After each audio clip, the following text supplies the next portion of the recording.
വിരുന്നെത്തിയ ദേശാടന പക്ഷികൾ നാടിനും കാഴ്ചക്കാർക്കും കൗതുകമായി മാറുന്നു. കോഴായിലെ സംസ്ഥാന സീഡ് ഫാം പാടത്താണ് കഴിഞ്ഞ 2 ദിവസങ്ങളായി കൊക്കിനോട് സമാനതയുള്ള ദേശാടന കിളികൾ വിരുന്നെത്തിയിരിക്കുന്നത്. പാടത്ത് കൊക്കുകളെ കണക്കെ ഓടി നടക്കുകയും പാറി നടക്കുകയും ചെയ്യുന്ന 10ഓളം പക്ഷിക്കൂട്ടമാണ് ഇവിടെ എത്തിച്ചേർന്നിരിക്കുന്നത്. കൊക്കുമായി ഏറെ സമാനതയുണ്ടെങ്കിലും കൊക്ക് വർഗത്തിൽപ്പെട്ടവ മാത്രമാണിതെന്നും കൊക്കല്ലെന്നുമാണ് വിദഗ്ധർ ചൂണ്ടിക്കാണിക്കുന്നത്.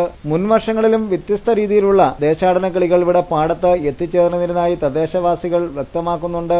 എന്നാൽ കൊക്കിനേക്കാളേറെ വലിപ്പമുള്ള കാലുകൾക്ക് ഉയരക്കൂടുതലുമുള്ള ഈ പക്ഷികൾ ഇതാദ്യമായാണ് ഈ മേഖലയിൽ എത്തിച്ചേരുന്നത് എന്നാണ് വിലയിരുത്തപ്പെടുന്നത്. കുമരകത്ത് വ്യത്യസ്ത രീതിയിലുള്ള പക്ഷികൾ എത്തിച്ചേർന്നതായി മാധ്യമങ്ങളിൽ വാർത്തകൾ വന്നിരുന്നു.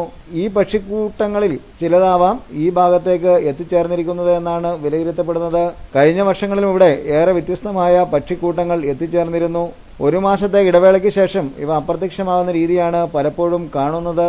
ഭൂഖണ്ഡങ്ങൾക്കപ്പുറത്തുനിന്നുള്ള ദേശാടന കിളികൾ വരെ എത്തിച്ചേരുന്ന പതിവ് കോട്ടയം ജില്ലയിലുണ്ട്. അന്യ സംസ്ഥാനങ്ങളിലും അന്യരാജ്യങ്ങളിലുമുള്ള കിളികളാവാം എത്തിച്ചേർന്നിരിക്കുന്നതെന്നാണ് പ്രധാനമായും വിലയിരുത്തപ്പെടുന്നത്. എന്താണെങ്കിലും ദേശാടന കിളികൾ എത്തിയതറിഞ്ഞ് ഒട്ടേറെ പേർ ഇവയെ കാണാനും കാര്യങ്ങൾ മനസ്സിലാക്കാനുമായി കോഴായിൽ എത്തിച്ചേർന്നിട്ടുണ്ട്. ഞായറാഴ്ചയും തിങ്കളാഴ്ചയും ഇവരുടെ സജീവ സാന്നിധ്യമായിരുന്നു സംസ്ഥാന സർക്കാരിന്റെ പാടത്ത്.